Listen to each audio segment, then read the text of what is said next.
What is up, everybody? Welcome back to another episode of Coffee and Grit. And I've got my friend Brenda Lindsay in the studio today, and I'm super excited. First off, she had come in the studio a few months ago now, back in July. It was back in July, I remember. And it was when we were first starting, and she had just come out of boot camp, and we did a content session. And I was just telling her, we are all hypercritical of ourselves. And, I think everybody that's listening to this can resonate that I'm like looking at the quality back in July and I'm like, ooh, it's fuzzy. And like, I'm kind of like, it could be better. And then Brenda's like, what are you talking about? I'm like, okay, awesome. Thank you for that, But that said, it's been this work and this process and putting things together and adding in new equipment and figuring out lighting and just really zoning in. If you're sitting there wondering, right, saying right now that I'm not an expert at this, or I can't do this, or I couldn't start my own business. I'm telling you right now, all you got to do is take those first steps. All you got to do is take that action. I was just talking to somebody this morning that's telling me about his wife and how his wife, was 12 years in business, and around year 10 is when she blew up. And it was like all this climb, all this climb, and all this climb. And she was doing this thing with hair, and then through that process she found something in around year 9 that was a real help and a real problem solve to somebody, and she was able to put that out there, and it just blew up. And it's that overnight success, right? It took her taking action and repetitive action. Some of us are just not patient enough to continue to go through that pain. But I'm telling you what, anything that you start new, and I think Brenda can resonate with this just as much as me, anything that you start new feels uncomfortable.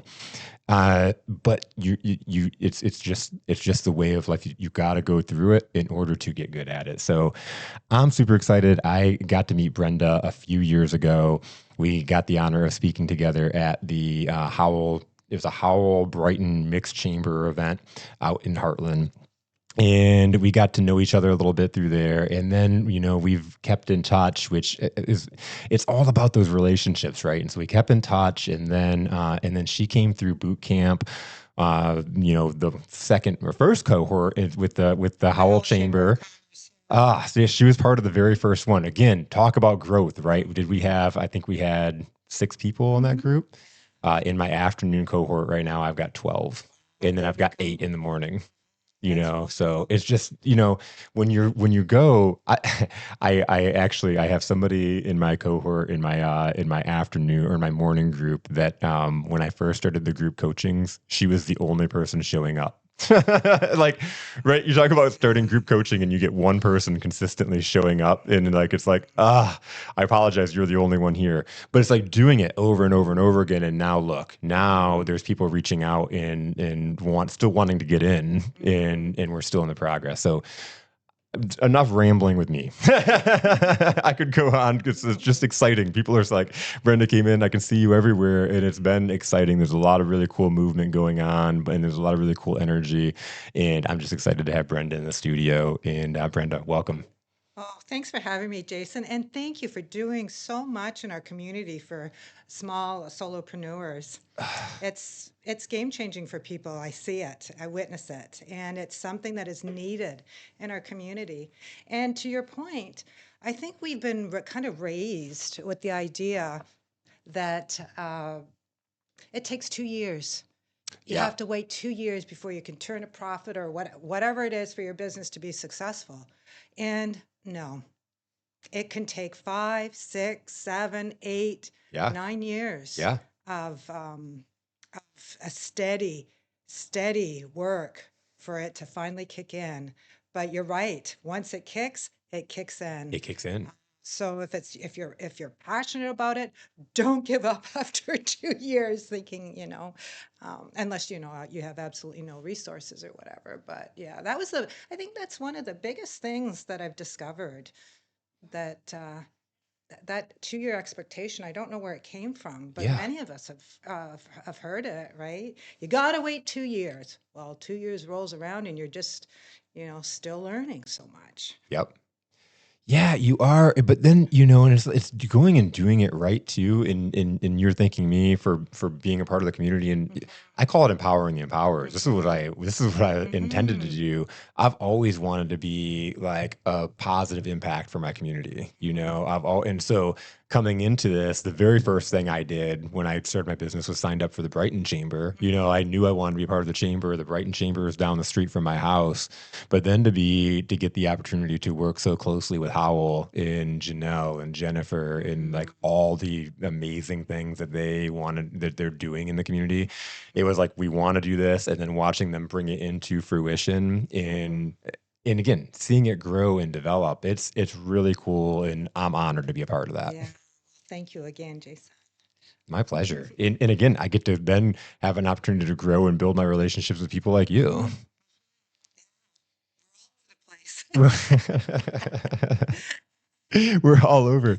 Well, and it's so funny. And like, this is, I love this story because we were in Growing a Brilliant Business together, which was another program that the Howell Chamber puts on, or, with Kevin Sabosky, and another great program. But I remember we were going through the core values, and I was like, eat faces. And you were like, can I give you some feedback? Like, and I love that for me. And we had a conversation after it. It was one of those things of like, I have a lot of positive energy, and I'm sorry, I'm talking about me. I'm like, we're going to That's talk about okay. you, I swear. Because I have a lot of positive energy and I put a lot of content out there, they always say until you do something that makes somebody go, ooh, or like stop in their tracks and have a emotional feeling, whether like it's really good or really bad. And sometimes you're looking for that retracting thing. And so for me, I was like, I feel like I don't have anybody pushing back against me. Everything I'm doing, people are like, oh, that's great. Oh, that's great. But like sometimes people telling you that's great is the limiter to being actually great. It keeps you good. And if you're not pushing yourself. And so going through that and then you giving me that feedback is like, for me, I appreciated the feedback. And I know it was like, it's one of those things as you're in a group, it can be uncomfortable to stand up and say, hey, this thing that you're really passionate about, like, I think that it could be a retractor for you. For me, I looked at it as like, okay, I'm hitting on something. I'm hitting a nerve. This is good because I don't want to work with everybody. And I want people to be like, ooh, like the way he talks scares me. I either want to be a part of it or I don't. And so I appreciate that. Yeah, and I think part of the reason, Jason, is I find you so much more than eat faces, right? Yeah. You're so much Yep. bigger than that. So for me, it just felt limiting, but I can certainly understand your perspective, because you do, you can be honest. We've had those conversations before about the difference between kindness and Yes. being nice, right? Being nice is, yes, people just complimenting you without really having much behind it, right? Yep. But being kind can sometimes um, uh, be difficult because you may be coming from a place of love and Yep. wanting the best for the person, but be saying something that's really difficult for that person to hear. And as a coach, I am sure that you do that all the time. It is, and it is to that point you have to, because I could say, hey, everything is great, keep doing that thing, and give you a positive encouragement. It feels good in the moment, but Right. I'm setting you up for failure. And then, it's like if you have something in your teeth and I'm sitting here and I'm like, everything's great. Or, beforehand checking your hair and like making sure that the flyaways are down, right? And like If all you the weren't honest with stuff. I'm like, no, everything's great. And then you see the video later and you're like, why did you lie to me? Like it felt good in the moment, but who's it really being kind to? It's being kind to me. I don't have to like hurt your feelings or make you feel like everything's not perfect or be that disruptor. Then you get home and you're like, what is up with that? Yeah, that's an excellent example. Yeah. And I've used this example a couple of times recently in the podcast, but a few weeks ago in our SiriusNet group, there was a guest in the group, and she was in an industry. She's a CPA in an industry where you're probably not used to presenting her in front of people, and you could see that she was super nervous. And there's a couple of things that you do when you're super nervous and you're asked to present for a minute, to explain who you are. Right. You could do something really quick and like run through it and and not really explain yourself, but a lot of people will just keep talking, because they're nervous and they don't know if they've hit the mark. They don't It know if ends they're up being done. kind of. it is a big rambling, and you're in this loop and you want to stop, but like you just keep going. And this poor lady went for like 5 or 6 minutes, and you could sense the uneasiness. I was getting uncomfortable, everybody was getting uncomfortable. And then there was one gentleman in the group that popped in, and he was the bad guy. He popped in and he was like, and the way he did it was very, kind of like harsh and everything. He was like, all right, just so you know, you only get a minute here, and you went way over, and we all got time, and we all got things to do, and blah blah Right. blah. And like the look on her face was like, oh God. But then what that produced was everybody in the group was being very kind. They were Right. like, oh, don't worry about it. You were doing great. You were good. You were great. Don't worry. Like, keep doing it. Like, and then, so I got a chance to talk at the end, and I said, it's all great, and everybody can tell you that you're doing great, but the feedback I would give you is like, did you feel comfortable? Did you feel it if it was great? And she was like, no. And I'm like, There so you go. that it wasn't. And that's all. Like, that message may have been really harsh, but like, you're new. Nobody expects you to be great. But I'm gonna give you the good feedback that in help. I'll help you. I'll meet with you and help you, because like, it's one of those things like, let's do this, as opposed to like just, oh, you were great. So now you Right. show up and do the same thing over again. It's not Right. helpful or constructive. That's exactly it. And yeah, it can be delivered with kindness, right? But Absolutely. it still needs to be honest feedback. Yes. Yeah. Yes. Yeah. So Brenda, I love your story, because, and again, I talk about difference makers being people that have had things that happen in their life that they've had to solve. They've had to Mm, figure out a way to solve, or way to move forward in their life. And then they go out and they find a way to empower other people mhm, with the vehicle mhm. that got them empowered. So tell me a little bit about that and how that Yeah, applies to you. sure. Well, there was a number of things. Like I was generally pretty successful in my career, but there were things as I started to climb the ladder that I knew were going to stop me, right? It would stop me from getting to the next level. And one of those things was a fear of public speaking. Now, everybody would say, I've had people say, well, everybody's fearful of public speaking. But this was paralysis. This is where I could not form a sentence on my own. I had to either completely memorize verbatim what I was going to say, or read it off a card with trembling hands, a beet red face. Um, it was horrific, and I knew what I looked like to people, and it just fed into that fear, that Hmm. paralysis.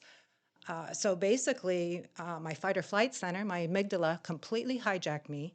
And basically, that prefrontal cortex, which is where the executive functions reside in our brains, were just shut off, right? So when I started practicing mindfulness, meditation practice every day, that started to shift. And I thought, wow. And now this is after I went to Toastmasters, and it was even in a Toastmasters is a wonderful organization. But even in a supportive environment, I was still petrified. And the benefits that I was receiving were so minute compared to the pain that I went through. I hung in there for a year, Jason. I gave it all I could, but it wasn't until I had that consistent mindfulness practice that I started to shift. And it was because my brain structurally started to shift with the practice, right? My amygdala, um, one of the, one of the walls, with a consistent practice starts to thin. Our prefrontal cortex starts to increase. So there's structural changes that happen to our brains. And there's other examples, but I know this podcast is limited, so I won't go through them all unless you have time for I love diving into this it. stuff, and this is the thing, because and I want to know how you found this or went down this route, because as you're sitting and you're thinking about what you're going through in this paralysis, and probably, and I goes a little bit even deeper, and like having conversations with your boss, and like Yeah. advocating for yourself, Yes. and Yes. Oh, there's plenty of examples, and that's another good example. So Generally, I was pretty reasonable to work with, right? I was a pretty high emotional intelligence, probably because I was very hyper vigilant growing up. I had to be. So that helped with emotional intelligence. I could read people very, very well, right? But it also came with reactivity. I was emotionally reactive. And there was times when, for instance, I was in an office with my boss, and we'd be meeting every week over a particular topic. And I felt defensive, and I was defensive, and I dreaded going to those meetings because I kept reacting, being defensive, defensive, defensive. And eventually, I was able to break that cycle when I had that mindfulness practice. I could feel the irritation in my body. It was enough for me to get present and to start to respond to him, basically to say, I don't feel trusted when I'm grilled about this particular project. He had no idea that he was grilling me and that I didn't feel trusted, but I couldn't figure out how to stop the cycle and still until I got present. And that was because of the mindfulness practice. Game changer. And Game it's so cool changer. because and again, and we've had these conversations, and I know that people put little, they don't think much about mindfulness. They don't think much Mm-hmm. about meditation, and we can talk about how the neural pathways change in your Mm-hmm. brain and all of that stuff, but they don't necessarily realize. And so it's so cool that you found this Mm-hmm. as a way to plug in, because how many people is they're having that, like an anxiety, they're having this like Mm-hmm. thing that's really like stopping them from speaking or sharing or advocating for themselves is so Right. huge. You Right. just to be able to stand up and say, "This is what's right," you Yeah, know? you're exactly right. So my body, I could feel my body. So I guess it would be gut instincts that I'm very in tune with. Mhm. I know what feeds my soul now. I know what depletes my soul. So it really helps you connect with yourself as well. It gives you courage to be able to stand up for what's right, and particularly at this time with what's going on in the world. I don't, and we're going back to standing up without hurting the cause that you're standing up for, right? Mhm. And mindfulness can help you be less reactive with what's going on in the world. Because let's face it, if we get into the us versus them thinking, Oh, absolutely. that is not helpful. Yep. That's not helpful, It's not right? helpful. No, it's making you even more Mm-hmm. powerless. It makes you feel even more stuck, trapped, like have more anxiety. Yeah, exactly. And I talk about the things that it helped me get through, but it just helps develop a skill set, including critical thinking. So many of us are just so used to black and white thinking, right? And again, we're seeing it today in today's world. Um, but there's so many more nuances, Mhm. right? Yeah.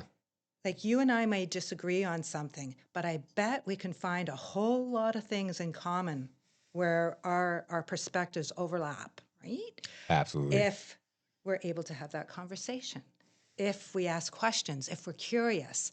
And so mindfulness practice, meditation practice has helped me with that skill set too. So it helps me grow to be a better person, right? Better to myself and show up better for others, more present um, with others, and it helps me show up in the world to help make a difference in the world, which is really important to me right now. I think it's not just uh, blocking things, resisting things, or building new structures. We need a whole lot of us that can figure out how to talk to each other. I mean, you think about those revolutions back in the 60s. There's Martin Luther King that was Yeah. guiding us. Yep. Gandhi was guiding. So I think and maybe we don't have a spiritual leader right now, but perhaps we can learn to be those spiritual leaders ourselves, right? And that's, going through it started for me like 2020, really Mm-hmm. seeing how people were being very divisive. And it was Mm-hmm. obviously before that, but it Right. really got, especially on social Mm-hmm. media, you couldn't run from it. It was all Mm-hmm. over. You saw families fighting families, Yeah. best friends, Yeah. fighting each other. Yeah. Like it just really all everything started colliding. And it's like you can join that. You can get in that chaos. You can join, you can pick a side and you can double down. Yeah. But all I'm seeing is just misery, pain, heartbreak. And it's not helping the cause It's that not helping the people are cause. standing up for. In the Yeah. meantime, I'm like, I could be the light.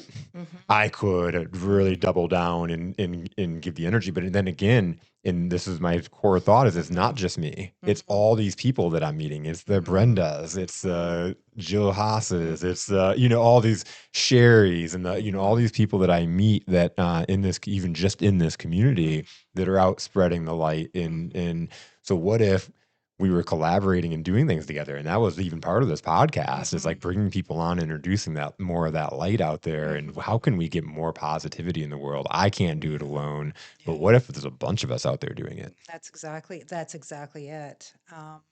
And that's the work that we're both doing, right? Giving people an opportunity to know that there's a better way. There's a better way, and I'm guilty of this too. Sometimes our ego gets in the way. Yeah. We think, I know this stuff. I'm a mindfulness teacher. I'm not going to learn anything new here, right? Yeah. But we have to have the ability. That's being human. That's to be able to notice when we're caught up in ego. Mhm. And we all have an ego. It's not good or bad. Yep. We just have to be aware when it's working against us, so we can consciously choose, right? And Yep. that's not always easy. But again, a mindfulness practice helps with that. Some people are naturally good at that. They don't necessarily need a mindfulness practice, but I needed a mindfulness practice to be able to recognize. In fact, I recall one of the first times you and I had a phone conversation. The first thing that came out of my mouth is, "Oh, marketing," right? In sales. Yeah, Yep. sales, right? And I heard myself say that, Yep. right? I heard it come out of my mouth while it was coming out of my mouth. Did that mean right away that I recognized it was an issue? Well, it took me, overnight thinking about it. I was probably a little annoyed with you for a moment. The fact that, I remember I asked you because mhm, mhm, I felt that that wall go up, pause. and I was like, Yeah, I yeah, paused and I yeah. said, And you let heard me my ask you, pause. what's your Yeah. relationship with sales? And there Yeah. was a longer pause. Yeah. Yeah. So, but you know, it was something that I recognized. It was a Yes, block. I heard it coming out of my mouth, and I needed to work past it, right? absolutely. Um, so And it's so cool because, and again, you're one of the few people that has come up to me and been like, hey, I recognize that. Like we were about to speak. We were about to do this speaking event, and you turned mhm, to me and said, hey, that conversation, I just want to say it really yeah, caught me. And it was really yeah. cool because not many people will recognize that and then Admit acknowledge it. it, admit Yeah. it. But how do we help people if we don't? Like my mindfulness practice helped me recognize it. My mindfulness practice isn't going to make ego serve me all the time, Yes. because ego is ego. Sometimes it's going to serve me, sometimes it's not. It's up to me to recognize Yep. Yep. when it's serving me or not, Yep. right? So if I don't share these stories with you and your viewers, how are they going to know Yep. that this is even possible to question our thoughts? Just because we think it does not mean it's true. And that's obviously a big part of what you're coaching on, because people have limiting beliefs. And And at some point, you have to interrupt that. yeah, Catch yeah, yourself because, and it's not that those limiting beliefs are never going to pop up.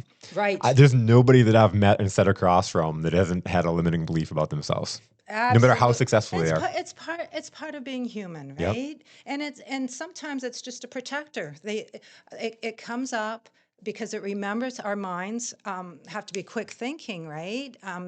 Generally it's trying to keep us safe. Yes. But it's up to us to be able to recognize that, oh, this is, thank you. Thanks for trying to keep me safe. And sometimes it's not just keeping me safe, it's a critical voice of the past, right? Hmm. And it's up to us to recognize, is this serving me? Is this serving me? And then choose. But you have to be present to be able to recognize the thought, Yeah. Yeah. to be able to say, okay, is this serving me? And then choose the path forward, right? So I'm going back to mindfulness practice. And, I even think back, Jason, before my practice, I don't know if I would have been coachable. Mm. I think I was too dysregulated, my Yep. nervous system, and it would have been too hard for me. I needed to regulate my nervous system to at least a little bit closer to a base level before doing, different work. It's cool because again it's seeing that work, and I can imagine that if people are sitting and listening to this, they're like, you had a problem speaking in public, and what did that look like? Because you're just so fluent, you seem so confident. In fact, I'll go out and say that from the last like 7 guests that I've been in the studio, you seemed like you were the less nervous, like you didn't, like, and so to see that and to know where you're at. Or one of my favorite things was over the summer at the Howell Chamber Happy Hour, and you Mm. said you had, everybody went around and introduced themselves, and you had shared how you were terrified to speak in Mm. public. And somebody that was listening to you, there was like a gasp in the crowd, like, really? Because like people are watching you Yeah. now stand up, and Yeah. wow, how much more can that speak to the work that you've done? Mm. Because now it's Yeah. probably easy to interrupt your thoughts because you're in this process. But then, you think about all the way back at the beginning and you're like, I wasn't even coachable. You think, like, Yeah. how did that even start? Yeah. Like, there has to be, let's call it, I'll call it a traumatic past experiences, right? And the type of traumatic past experiences that I had, one of the symptoms, not only with relationship struggles, was also not feeling enough, not being enough. We all have those feelings at times, but it's paralyzing fears of not being enough, right? And that gets in the way. It didn't get in the way in my work front, besides the public speaking for the most part, right? And occasional conflict. Um, but it really did with personal relationships. The fear um, bubbled up, and I'd end up self-sabotaging, right? Um, so a mindfulness practice helped me get to a point of at least recognizing I am enough, right? And from that point, I'm open to learning. I'm Yeah. open to learning and to growth. Um, so yeah, I don't know. I don't know if coaching could have helped me way back when um, get to the point of feeling that I was enough, unless it was all the time. Well, in Yeah. diving into it, and Yeah. how I love talking about the Yeah. reticular activating system, and Mhm. how, when we see Mhm. the world a certain way, it's very hard to interrupt that thought. Like if you're having a Yeah. conversation, if you're reading a book, you're not going to read it the same with when you're in this certain value. Right. The opportunities you find, the relationships you find, you're seeking Mhm. without even knowing. It's like you have a self-driving car driving you towards these decisions. Yeah, I was seeking relationships that were familiar to my past dysfunctional traumatic relationships, Yeah. right?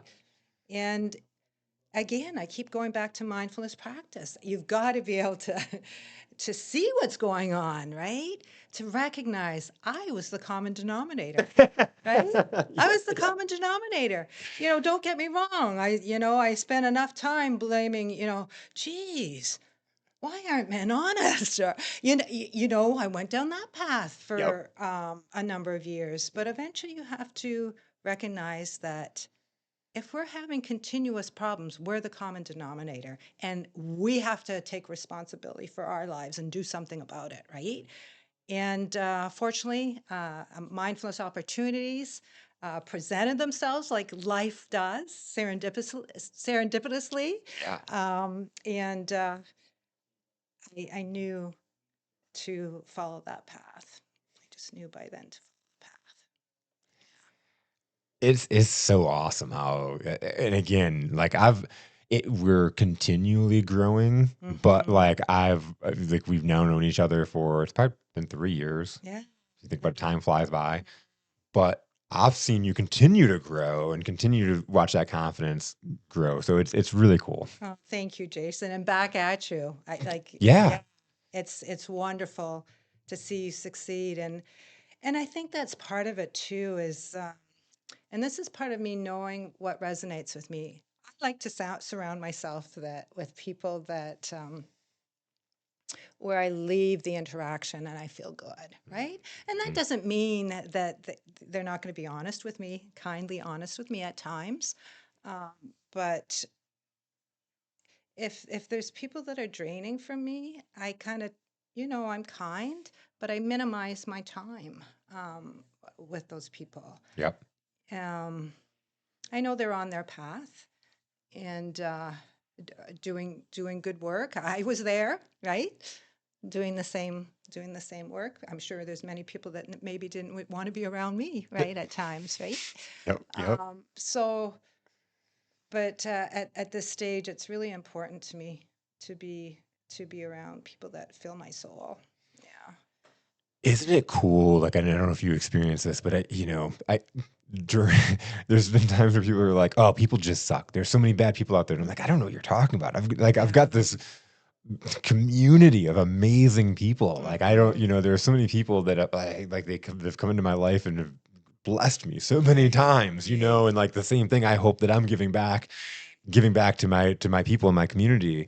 But I really there's so many people that think like us, where it's that abundance. We really do want to see other Mhm. people succeed, Yes. and we pour into them, and whether it's conversation or whatever it is.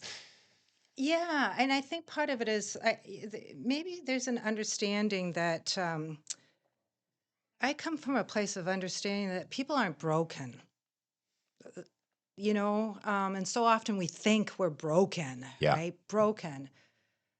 We just have layers based on our experiences, Yep. right? Yep. I had the next last week's Mm-hmm. guest was Robbie Parker, Mm-hmm. and his daughter Emily was killed in the Sandy Hook shooting Ah. back in 2012. And then immediately, as before he even found out that his daughter had indeed died, Alex Jones from Mhm. Infowars was out on Infowars talking about how this was a government scam and these were paid actors and like pumping this conspiracy before they didn't even know this was happening, right? And so the result of it is not only did he lose his daughter, but then he was open up to specifically him, all the families, but specifically him because he went out and he did a press conference, and so he became the face of the conspiracy and the paid actor, and so he Mm. got harassed in public on social media. At his work, just in After so many losing after losing his his daughter daughter. and being accused that he is a paid actor, or he's the deep state, and that he's after their Hmm. guns and like all this different stuff. And so the amount of hate that he was in, so he actually was involved in the largest defamation of character lawsuit in the U.S. history. $965 million was awarded to these families from Alex Hmm. Jones. Now, Robbie was awarded 120 million, but they'll probably never see that money because Hmm. Alex Jones filed bankruptcy and all Right, that kind of stuff. right. I tell this whole backdrop is because we were eating dinner at Brighton Bar and Grill the night before the podcast, and he was talking about how he hates onions. But as I got more and more Mm. into learning about him, I went home and I told Gracie, I was like, Robbie hates onions, but he is an onion. I'm like, he's got so many layers, and there's all these Hmm. layers that you got to go. And we talked about it over and over again in the podcast. So I had to mention Yeah. this because, again, it's not just him, it's all of us. We're like onions, and when we peel away one layer, Yeah. there's another layer. But we have the confidence now to face that next layer, Yes. right? Yes. Yes. We peel away that layer. So yeah, it's To quote a Shrek, yeah, the donkey, he says, yeah. "You're like Is an that what onion." Shrek Yeah, is? yeah. He's like, she says, "You're like," and he calls Uh, Shrek. He says, "You're like an onion. You've got layers," and oh, like he's trying to explain it, and like, yeah. so it was funny. I was like, "You're like an onion, Robbie," and we kept on coming back over and over again in the conversation, It's which true was, though. We are, and isn't that a better way of looking at things there's something fundamentally wrong with us. Yeah. And that was my perspective. What is wrong with me? As opposed what happened to me, not to blame, Yeah. not to blame. Yeah. Um, But we got to get through it. but you have to understand what happened and what you can do to get through it, right? Yes. Yes. Mhm. Yeah. So then how did you decide I'm going to now go and help other people? Well, the change was so transformational. Jason, how could I not, right? I just think of people that are where I was, unable to commit in a relationship, fearful of public speaking, reactive, maybe even at work. I remember having a stack of paper a foot high because I was afraid to lose any history, that I would not be able to solve the problem, right? So completely fear-based. I lived life, not all areas of my life. I mean, I jumped out of planes. Did things to try to figure out how to deal with what I knew was a lot of fear in my life. So I did things before practicing mindfulness that I was hoping would counteract some of that fear. And it didn't. I mean, it was fun and it was an experience, but it's just so temporary, right? Um, I use yeah. this example, and this is really good. I use this example the other day with a client that when we go out and we do those shit things, we're chasing those things to fill the hole and like try to break it out of us. It's like that morning I had you ever see the tar trucks that come and patch holes on your street? Yes, yes.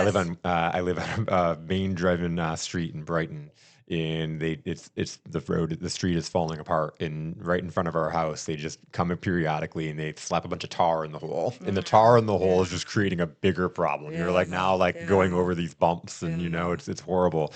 I'm like, but it's the same exact thing when we're just going out there and we're jumping out of the planes and we're doing the things to try to like We figure know it out. something's there and we don't know what it is, but we're just slapping things on the wall, hoping they'll stick, Yeah. right? So we're throwing some Yeah. barbecue sauce on the onion. We're like not going into the Yeah, layers, right? it's We're adding exactly stuff that. on top of the onion. You got to do what you did and go deep. Yeah, but I did it in the present moment.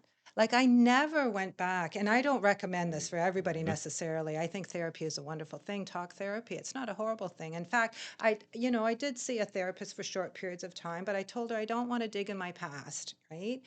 I shared with various friends, and that released a lot of shame. That was enough to release shame about my past. Uh, but we dealt with the current problems that I had in my life in therapy, and that helped release shame. And it was mindfulness practice. So I dealt with my past in the present moment through mindfulness practice and silent retreats.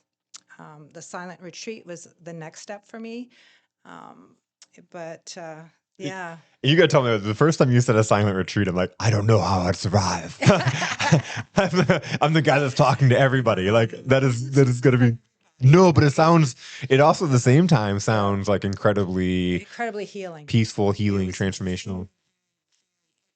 I think, at least 3 or 4 layers of onions all at once, right? So I recognized how helpful a consistent mindfulness practice was, and it was the next step. Plus, I needed it for teacher training. So they expect for mindfulness-based stress reduction teaching, the prerequisite to class is to take the MBSR 8-week series and go to a silent retreat because of the healing benefits, right? They don't want teachers to not embody mindfulness. So it was just the next step for multiple reasons, and through the process, there was was a lot of releasing of deep seated emotions. So it was an incredible experience, and by then I knew to accept whatever showed up, welcome it even, right? Whatever shows up, you welcome, and let it pass through you. Yeah. It's amazing. And you do those now. Do you do this? I do yeah, yeah. Like through the mindfulness based stress reduction 8-week series is an all day retreat for the participants. But this retreat that I'm talking about is like a 5 to 7 day retreat. I think my first retreat was 7 days in silence. Incredibly healing, incredibly healing. So let's unlayer those onions, not yours, but your program, Uh-huh. because I think the biggest thing with mindfulness, and I think we people should be really sucked in, like, what do I do? You know, how do I Yeah. get into this? Because Yeah. if you can really, this isn't just public speaking. There's we're all bound, all the stuff that we're talking about, Mhm. we're all dealing with this. Mhm. We're all walking through this. Mhm. Oh, yeah. Like I have, people with anxiety, people that are worried about what's going on in the world. And there's people with, because if we don't deal with our stress, it's going to manifest into physical illness, right? Yes. Particularly autoimmune diseases. So I have people, that have gotten to the stage of disease, and so I say if you can get in there before the diseased state starts, do so. But there's plenty of science out there that shows in some cases it can help minimize symptoms of disease, or even in some cases help reverse. But I have to be really careful when I say that because it's not across the board, of Yeah. course. Yeah. There is some science that uh, indicates that our telomeres that indicate how long we're going to live um, can actually possibly even lengthen with a consistent mindfulness practice. So sometimes I've felt in my life in the earlier years that my past was a life sentence, and Hmm. I was so relieved to find out, wow, there's things that can actually reverse the damage that has been done. My brain has been completely restructured with a trauma-based background. You know, my prefrontal cortex was smaller than somebody without trauma, and my amygdala, my fight or flight, was larger, right? And I was living in fight or flight to some degree every day of my life, basically. So releasing cortisol, so my resilience was less Yeah. than others' resilience, for instance. And so, a whole lot of physical and brain changes happen with the mindfulness practice. So it gave me hope that, wow, my past is not a life sentence. I can change it. And why wouldn't I want to help others break free of their own prison, right? It's so cool. Again, it it's the difference makers. It's when Hmm. you see this and you're like, why wouldn't I do Yeah. this? Why wouldn't I help other people? Because like as you were sitting and talking, I was like, how what would the experience be like for you internally to come and be on this podcast today? Like however many years ago. Oh, I wouldn't have been able to do it. Yeah. I wouldn't have been able to do it. I wouldn't have even been able to share um, uh, the thing because there's too much shame around it, Yep. right? Yeah. It's like you can see it Hmm. in you, and that's what's so cool is it's like because people may not have seen you here. People that have known you then have got to Hmm. be like blown away. Oh yeah, I'm sure people are like, "Wow." Well, in fact, I do get some comments. Wow, you blow me away, Brenda. And it's I was a numbers girl, right? Privacy and security, data security. And yeah, this is a complete transformation. I'm sure people don't even know who I am anymore, that have known me for all of my, of course, my close friends do, because it's been gradual with them. And they But see it. Yeah. people that, have knew me 20 years ago are probably thinking, what the? And that Who is are so you? cool. Yeah. And again, that is our gift as humans Yeah, because like the bird doesn't wake up and say like I'm going to be a mindfulness coach I today, you know, know. like I'm going to I go know. and do some motivational speaking or start Yeah. podcasting or Yeah. whatever. You know, it's just nature. Nature does, but we can wake up and be like, nope, today I'm going to start something that's going to change my life. And so speaking of that, and we got to the business, but what results did you start seeing at work after you started doing this? After I started practicing at Yeah. work, well, I was able to purge my office, Yeah. right? Yeah. Right? You get rid of a lot of stuff. I didn't have fears around not having the answers. I had enough confidence in myself. I had plenty of confidence in staff members and their knowledge. So that shifted. And of course, um, I was able to share how I felt, if there was conflict moments. And it wasn't from a place of, you did this to me, right? I would just share it became so clear how I was feeling, I would just share how I was feeling, right? Uh, It comes out of your mouth yeah, before you realize like it. you feel it, so you Yeah. just I feel anger right now or whatever. And most people when they're like, oh, what can I do? Like you're not blaming them. Then you're like we have to take responsibility for our feelings and our emotions, right?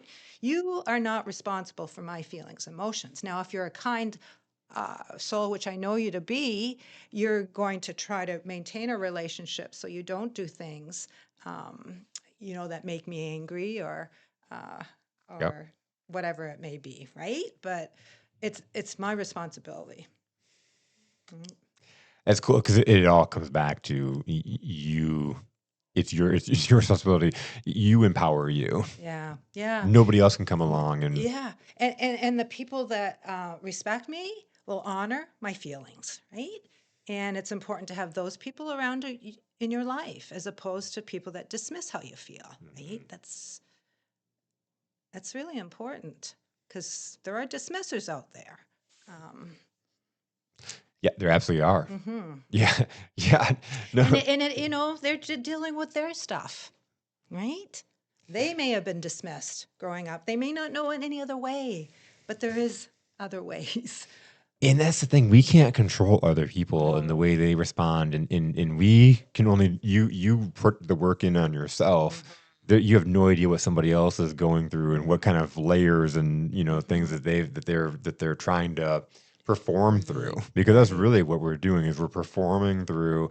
We've got to go to work and live life and do the Mhm. things through all the things that we're carrying. That's right. That's right.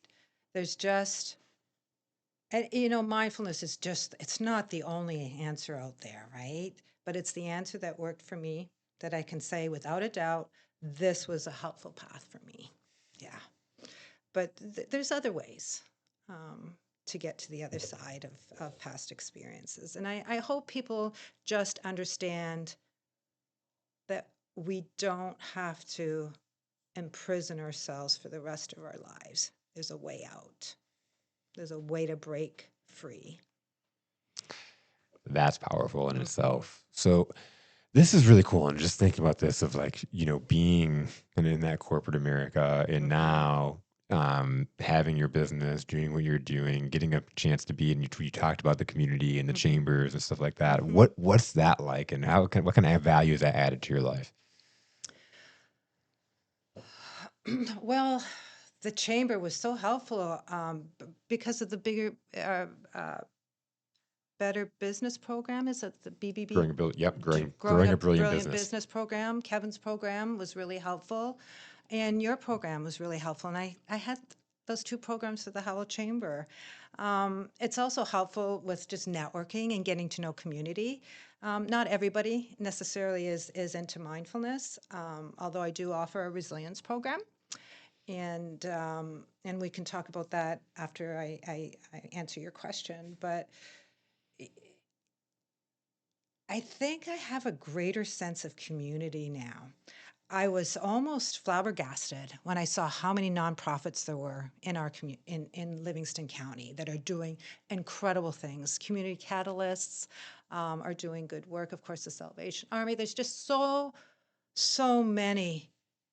Habitat for Humanity, April, doing good work out there, or was doing good work with the Habitat That's for Jennifer Humanity. McGovern, who's Yeah, also she's not there phenomenal. Yeah, anymore, yeah.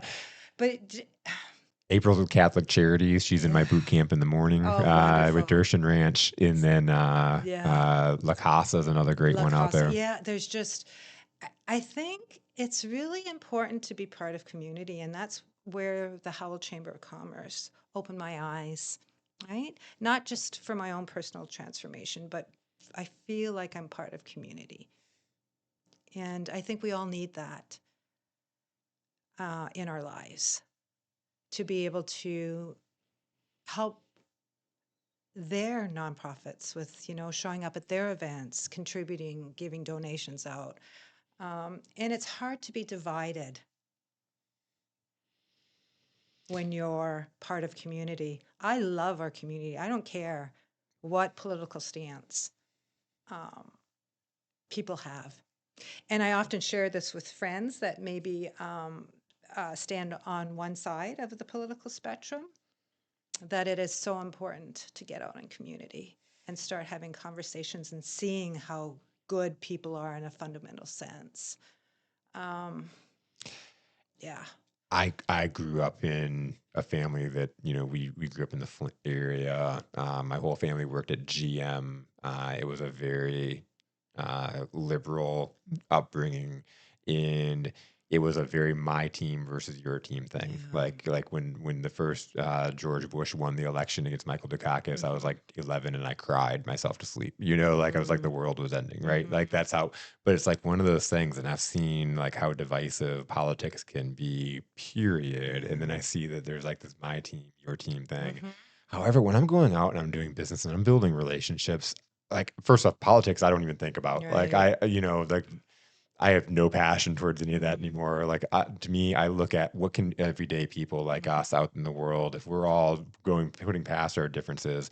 And this is the thing, we often run from conflict. Mm-hmm. Like not having a different opinion than somebody is not a bad thing. Right. This is how we Right. grow if we can sit and listen and develop. But it's those community people. Yeah, because divide and conquer has always been a strategy, right? Yeah. Right. Yes. And do we take the bait? Some people do. And it's up to us to not, right? Yep.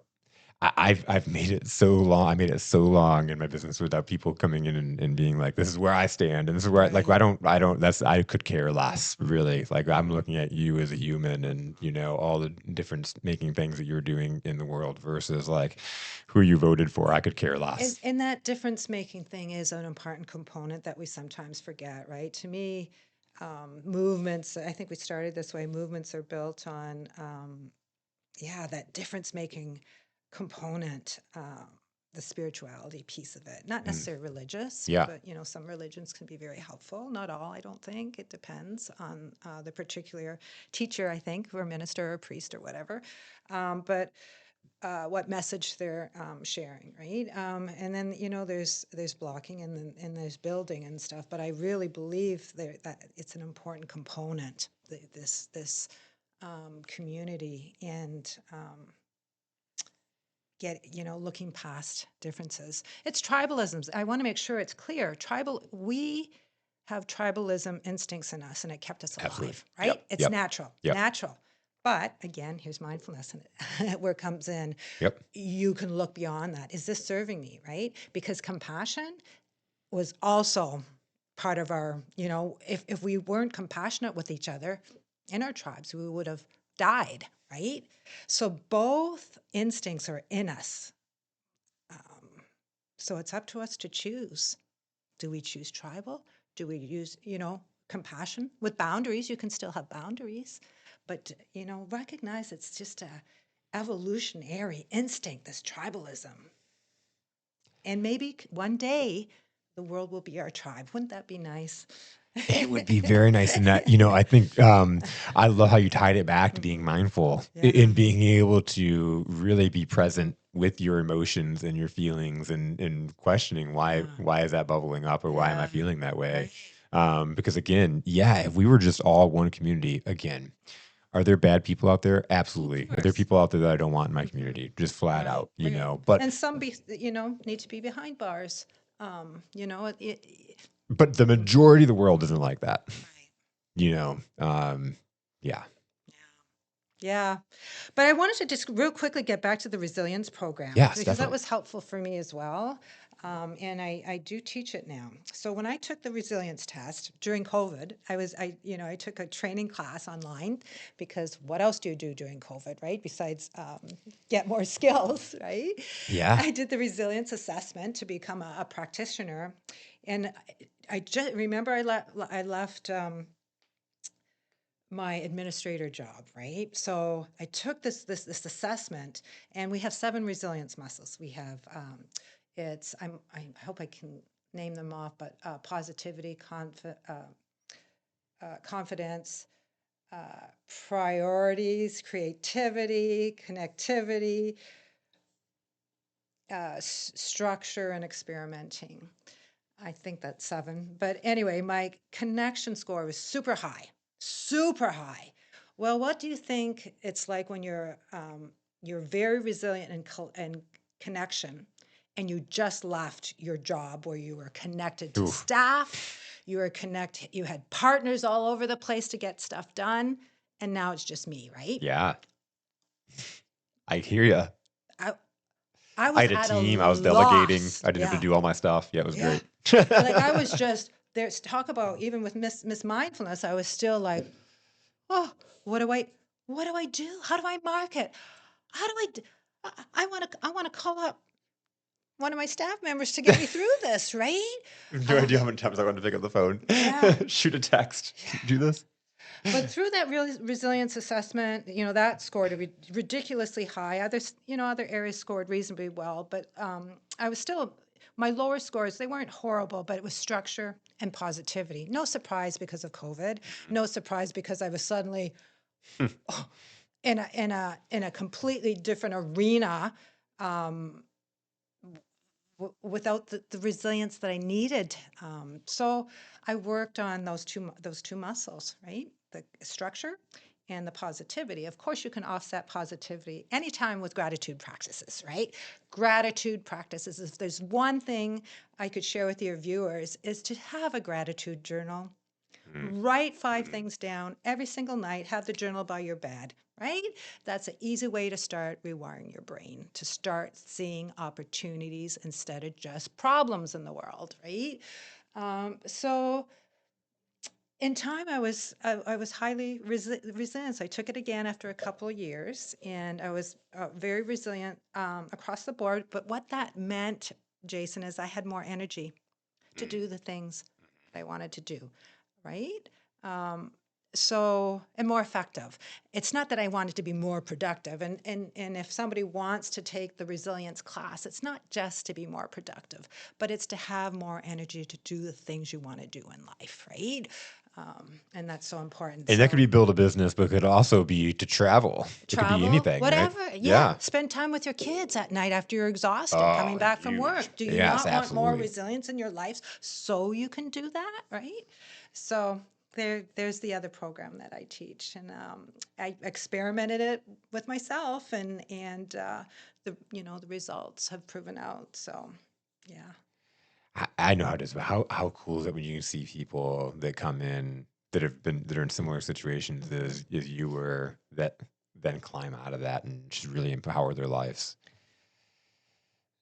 I don't know. Like, I'm hoping to give people a path so there's more. Yeah. Like, I'm just the type of person that is, nothing is going to stop me, right? I'm going to do whatever I can to be the best person I can be on while I'm alive on this planet, to make the biggest difference that I can on this planet for the skill set that I have. Right? You can't compare me to Oprah Winfrey, for instance, or something like that. But Yeah. for my life experiences, for the work that I've done on myself, and the skill set that I have to offer, I want to do as much as I can to make the biggest difference in the world while I'm alive. So I don't. I don't know how many people are like that, Jason. Maybe people that have gotten to the other side are like that, which is why it's so important to have a path for people to know that they can give them hope that they know they can get to the other side, right? How do people get in the resilience classes? Oh, they can just reach out to me on my email address is on my website, mindtransformationsllc.com. And reach out to me either by phone or they can email me of their interest. I can make it customizable with mindfulness or without mindfulness. If mindfulness feels too woo-woo for people, we can just do a straight resilience class, although mindfulness is the super highway to resilience. Yeah. And it's crazy because we've talked about this woo woo topic before, and I think this is a great way to end it, is kind of dispelling this myth. Because if you look at anybody that I've studied that's been successful, going back to founding fathers, going back to there's been this meditation has been a mindfulness practice. There's so many books of successful people that talk about it. Michael Jordan, Tom Brady, all these people. You look at JJ these, McCarthy, JJ or, McCarthy. I was gonna say, all yeah. these athletes that JJ McCarthy's a big one because they show him See all the him time on the cross-legged. Yeah, literally yeah. like. And you don't have to be cross-legged to meditate, but yeah, yeah, And that's another huge thing in kind of dispelling the myths. When yeah, I first started meditating, I was like, do I sit like this? And like, do I? And it's like the whole process of like, am I doing this right? Oh my God, I'm thinking all these thoughts and like, and that's why it's so important to have a teacher a qualified teacher, yes, that is trauma informed, a trauma sensitive teacher, to give people options. And because if you're just learning, and apps are great. I have meditations on apps on Insight Timer app if anybody wants to listen to them. But I highly encourage taking a course to get the basics down before they start a practice. It doesn't have to be an MBS or 8-week series, but at least a good session or introductory course, a 4-week introductory course, just so they can be easy on them, learn to be easy on themselves while they're practicing. Because you're right, that's the biggest thing. People are wondering whether they're doing it right. They're beating themselves up because they think they're supposed to empty their mind. Well, the mind is not going to empty, right? yeah. We think that's what we do. We notice, and we, with kindness, bring our attention back to an anchor like the breath or sound or whatever that anchor is for that person.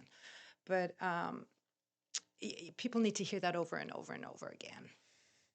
They do. I had to go. I had to Mhm. find some people and Good. find my kind of tribe where that goes. There was a we I had this whole like spiritual awakening, and I've never like when I started coaching, when I started my business, I was having these people come to me, and I'm working with them, and throughout the process, every single person like confided with me at some point in time that they were empaths or that they got these Mhm. like these special gifts or these Mhm. intuitive powers, and it happened this one time with this with a client, and we were in she'd hired me to help her make her a better insurance salesperson, health insurance salesperson. And we'd go through these processes. I tell my wife, I'm like, I think I'm going to fire her. She's driving me crazy. Like we'd make all this progress. We'd be up, and then we'd go back to the next session. She'd be way down here, and it'd be like Mhm. this up and down. I'm like, what is going on?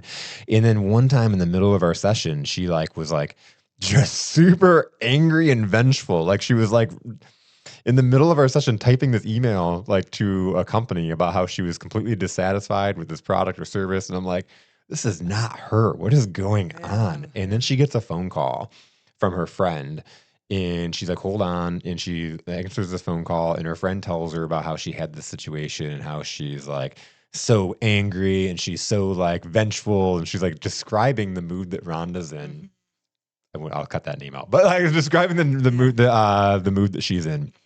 And she gets back and she tells me, and she's like, all right, I forgot to tell you something. And she starts telling me about how she's like her whole life, she can see things kind of before they Mhm. happen, or she'll take on moods of something and Mhm. she'll have no idea why. And then she'll talk to somebody and she'll find out that one of her friends or something is going through in this experience. And she was like, it's something I've run from my whole entire life. She was like, when I was 4 years old, she was like, I remember that we just moved to this new neighborhood and I was outside, and these boys from next door came over, or they were playing outside, and they came over and asked if I wanted to play. And I looked at them and I said, you guys can't, your mom's mad at you. And they looked at me like, what are you talking about? And like 10 seconds later, the mom came out the door and was like yelling their names and telling them to get in the house. And they looked at her. She was like, I'll never forget the way they looked at me. And they never talked to me. Like they made fun of me. They called me like, they called like she was spooky to them, right? Like she Mhm. predicted the future. So they Yeah, didn't know how to yeah, handle it. So they treated her a certain way. And so her whole life, she was going around trying to yeah. hide who she was. And through the process, she ended up becoming like transferring she'd been to becoming a grief coach, and was like diving in and using her Her abilities. So skill set. she shifted, and it was really cool. But around that same time, all these different people were doing the same exact things to me, and I'm like, what is going on right now? Like, Mhm.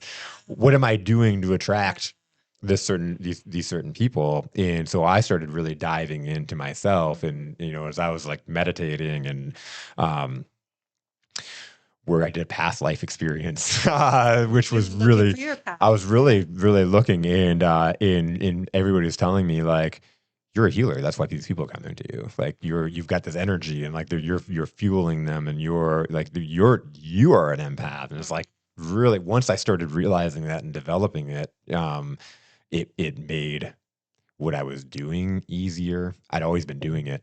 I'd go on interviews and like interview these people and just have a feeling.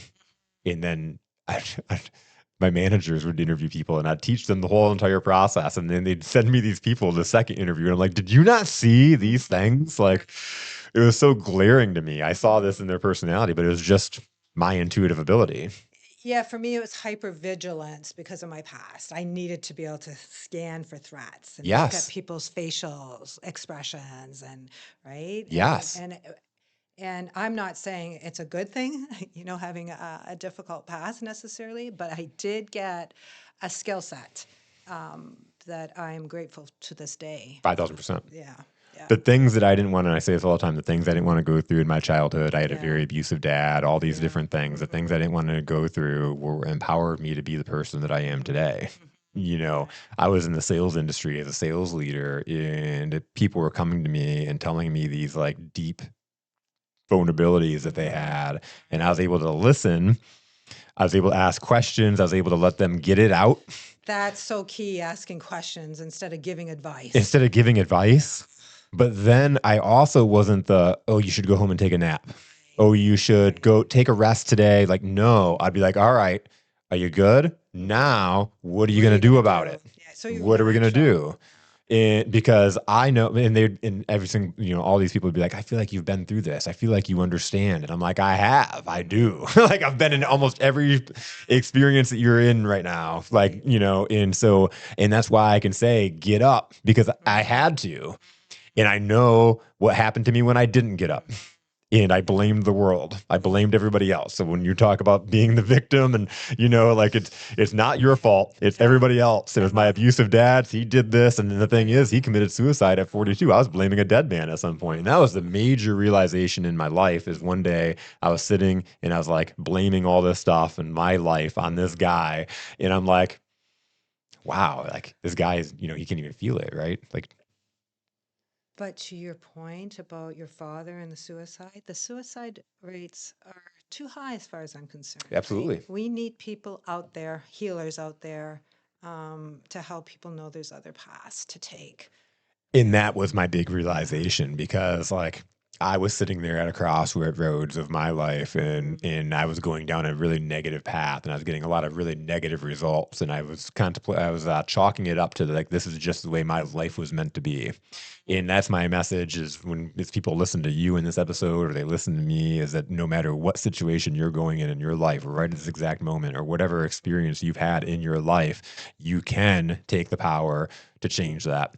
And because I was there, I was sitting there with eviction notices, repossession notices. My life was falling apart, and I was sitting there blaming all the circumstances. I was blaming everything that I'd been through, and there's nothing there.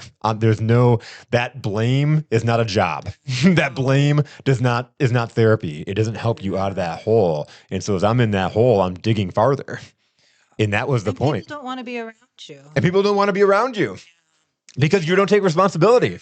It's all everybody else's fault, and all you do is complain about it. I didn't necessarily complain to other people about it. It was all internal for me. I didn't necessarily. I was still positive other people got the good vibe from me, but like internally, I would be like in my thoughts. No, but that's the thing. I'm not sorry, and that's I love it when like I a podcast a few years ago. But Somebody's like, it was painful. I feel the pain for you back then. back then. Right. But I had to feel that pain and I had to go through it because if not, I wouldn't have had that major realization of like, I was a victim and I had a whole lot of hate You were for the my father. you were the common denominator. I mean, I was the common You denominator. couldn't get past that. And then once I got really human and this guy that was my biggest, like I had all this hate for, once I realized that he was merely human, doing the best that he thought was possible, he didn't think that he could change. And unfortunately, he ended his life. Oh. And he missed being around he had two great sons, right? Has grandchildren that he never met, and that's to me, that's extremely sad and unfortunate that because he didn't think that there was a way out, because he went through all the same things that I went through, and he thought that's just the way life was. And he looked up to his dad that did the same exact things. I was able to get out and say, nope, I don't want my life to look like this. I don't want my son to ever even have he understands and he knows what I went through, but he couldn't understand and describe because he went through it, right? Like I was able to reverse my family circumstances. That's some incredible empowerment that I'm extremely proud of. And you're stopping the cycle, It's stopping the cycle. right? Like anytime we can stop a cycle, that's huge. It's huge. Yeah. It's huge. Yeah. And in mindfulness and meditation, it all was a big player in my transformations and in continuing, with those growths. So I love this topic. Thank you, Jason, for what you do. My pleasure. My pleasure. So Brenda, this has been a phenomenal conversation. Yeah. I'm so glad we were able to finally do it. Our best yet. Best yet. And that's it, More right? to come. The more we do it, the better we get. Sorry. All right. Thanks Thank you. My pleasure.